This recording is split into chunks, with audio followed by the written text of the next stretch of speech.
What's up YouTube? Today I'm into a video on the 7 ways that BMW failed the R56 MINI Cooper S.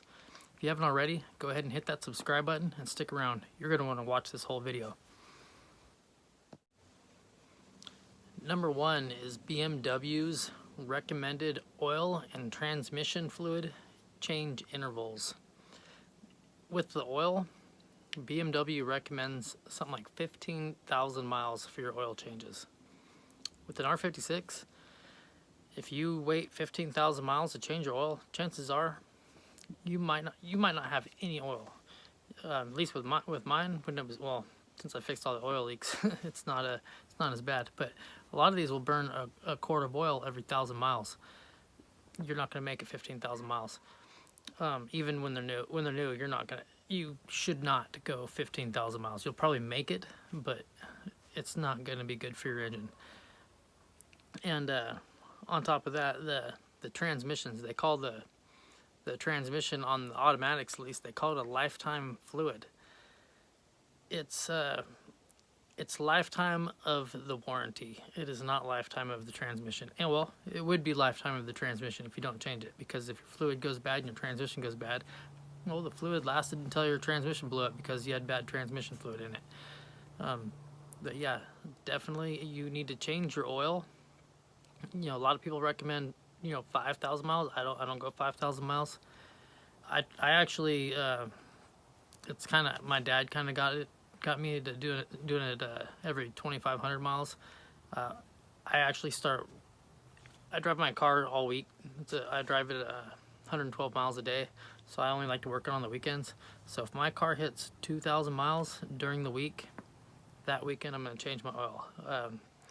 So if I have to drive all week, I'm fine because I've only gone 2,000 miles. My car's good. I'm not going to be out of oil after 2,000 miles, or even 4,000 miles. If you're out of oil at 4,000 miles, you have something wrong with your engine. You need to figure out. You have an oil leak somewhere. You got to find it. But the transmission fluid, you should change it way sooner than 100,000 miles or whatever it's going to last before your engine blows up. Probably 60,000 miles would be a good idea. Yeah, and change it with good fluid. Don't just put cheapest whatever you can find at the auto parts store. Put the recommended for which transmission you have in your car, and do it that way. But don't just leave the fluid in it that came in the car when it was new, because it's not going to last the lifetime of the car. That's just how it is. Number 2 is BMW's use of plastic parts that need to be changed too often. And actually, use of plastic parts and not educating the public about how often that stuff needs to be changed. You can get upgraded parts now. You can get you don't need a plastic water pump. You can buy a metal one now. They should have made the pipe in the back, the water pipe. They should have made it stronger, maybe aluminum or something. The thermostat housing didn't need to be plastic, or and if it did, they should have said, okay, well, this is a maintenance part, it needs to be changed at this amount of time, and this is how often you should change it. And they should have given you that information when you bought the car new, and it should have been accurate. They shouldn't have been trying to pull like they did with the oil changes, 15,000 mile oil change, or trying to act like a plastic water pipe is gonna last 200,000 miles, because it's not. So you have to change it. That's just a downfall that these cars have. I wouldn't call it a reliability issue. It's just a wear item. You need to change it. It's a cheap part. I think I paid $27 for mine. I have a video on how to replace it. It's not that hard. You take the thermostat housing off, pull the pipe out, put a new pipe on, put the thermostat housing back on. It's pretty easy. But yeah, you have to change all those plastic parts. They should have thought that out better. The cars would have not got the bad rep if they wouldn't have the plastic parts.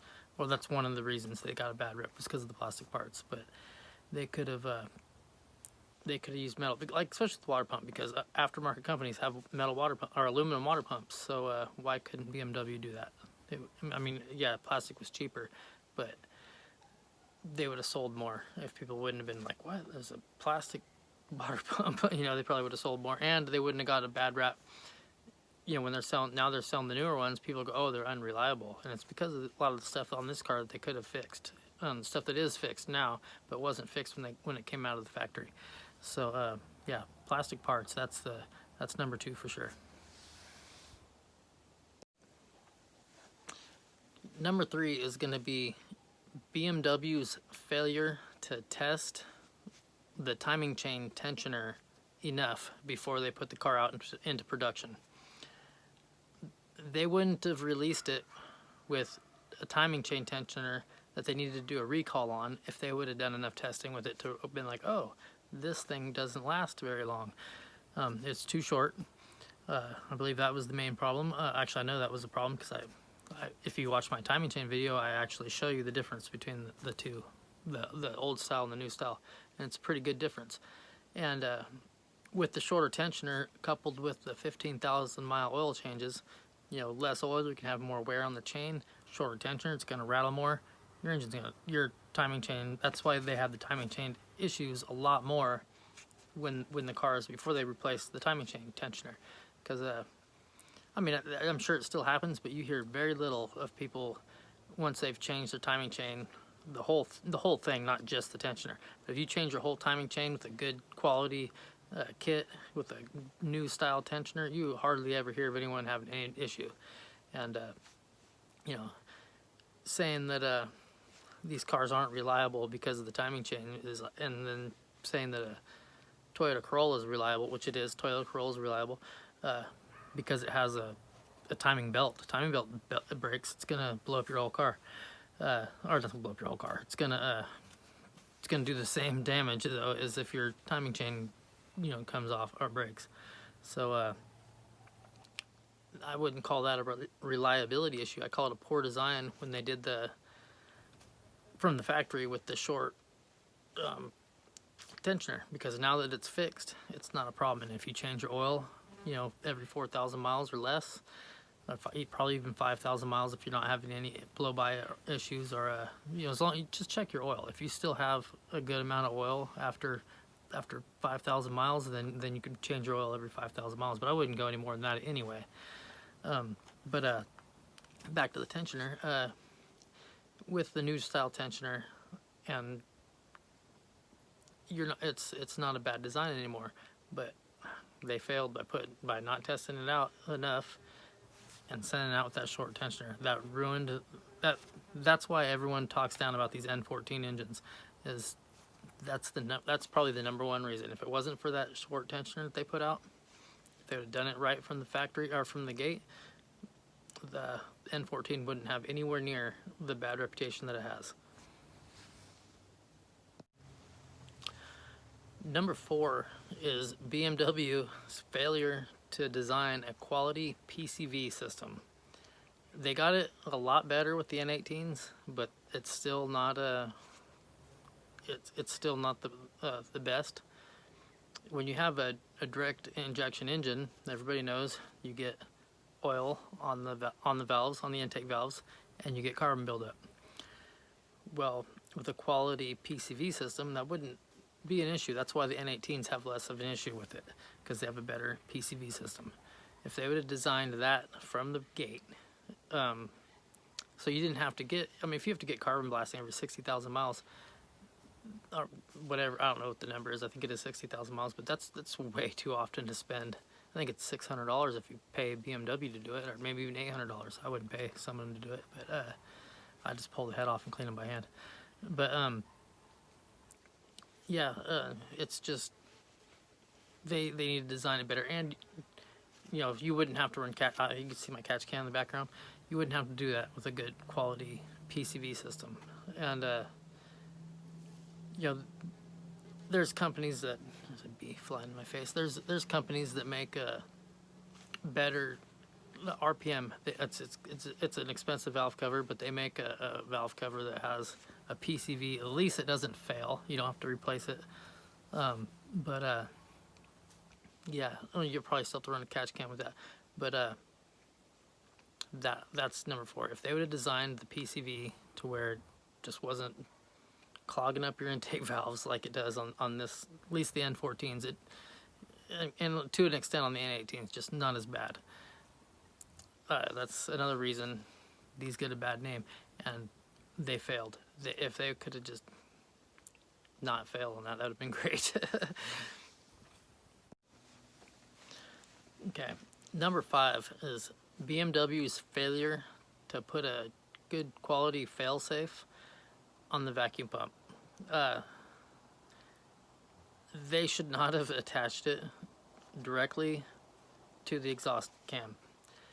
If they would have figured a way to set it up to where, it was running off a belt or something, just something to where if it locked up, it wasn't going to blow your engine up. They could have made it to where if it locked up on the inside, there was something that was weaker than the cam that would give before it blew up your engine. If they would have done that, that's another thing. BMW lost a lot of these engines due to vacuum pump failure. And if you watch my video on how to rebuild the vacuum pump, you'll be like, wow, I can't believe that that's running off of my cam. It's not a good. I don't think it's a good idea. I think they could have either had it belt driven. It could have been electric. There's other car manufacturers that do it electric. I think Cadillac does it. It's just you'd have better gas mileage because you wouldn't be turning it. You'd have slightly more horsepower because you wouldn't be turning it. It'd be better all the way around. There's no reason to run it off the exhaust cam. And not only that, it's attached to the motor. It's, you could have it somewhere else. It's one less place that's heating the oil up. Yeah, I just think it's a bad design all the way around. Even if you replace that part, you feel around for oil. I mean, that's what you gotta do. You just gotta feel the bottom of it and see if there's oil, and if there is, replace it or rebuild it. It's an easy job, but still, you shouldn't have to do that. Well, you would have to replace it anyway, but you shouldn't have to worry about your motor blowing up if you don't replace it. So that's number 5. Number 6 is one that I've actually had issue with myself. The only time my car's ever given me trouble when I was on the road, still got me home, was because I burnt out an exhaust valve.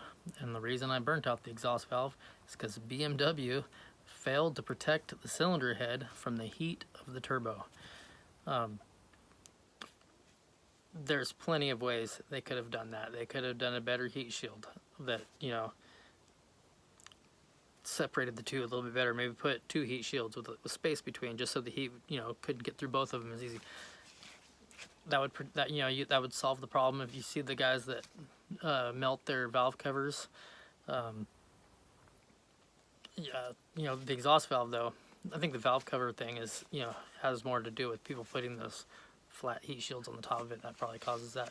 But the number 2 and 3 exhaust valves is a common issue, especially number 3, and it's because it's right there by that turbo. It gets hot, and then it's already hot because it's an exhaust valve, and you burn it out.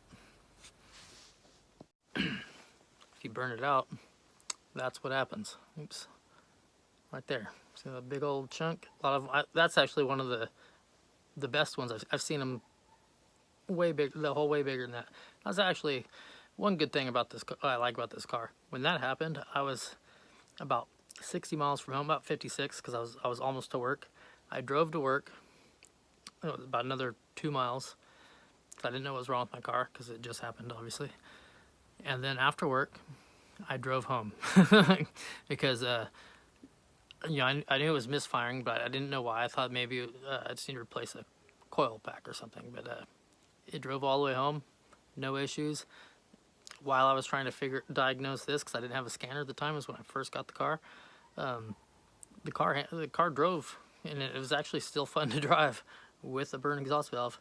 But obviously, once I fixed it, it was a lot better. But yeah, if they would have solved that issue of the turbo being not really too close, but not having something between it just to protect the heat better. There's a better way. They have to figure out they should have figured out a better way. And if they would, the N18s have the same problem. Heat on the exhaust valves, just the whole cylinder head. It's all bad. So yeah, number 6 is failing to protect the cylinder head from the heat of the turbo.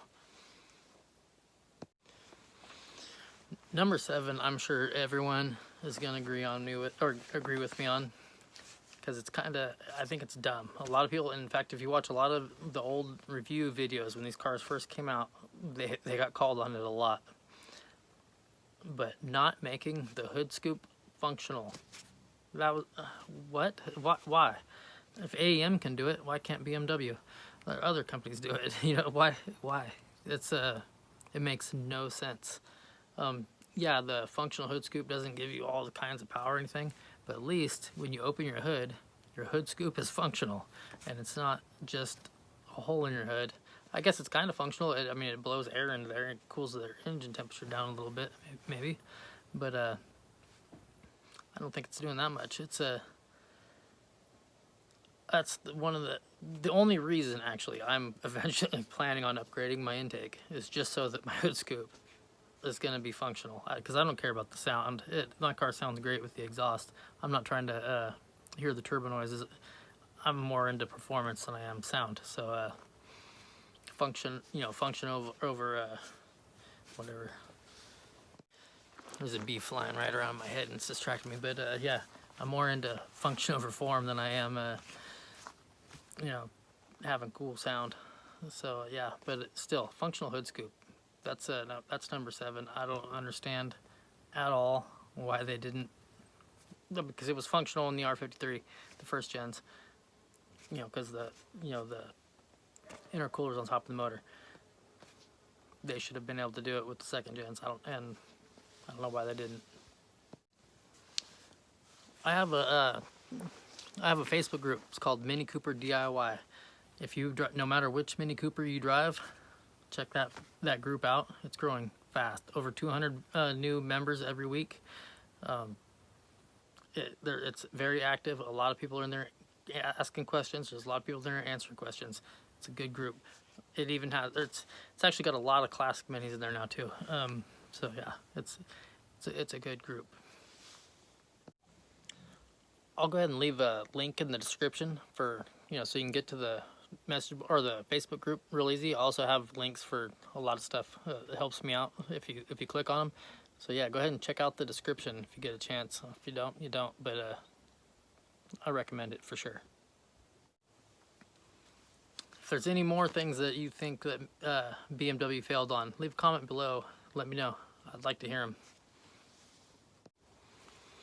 If you haven't already, go ahead and hit that subscribe button. And if you like this video, give it a thumbs up.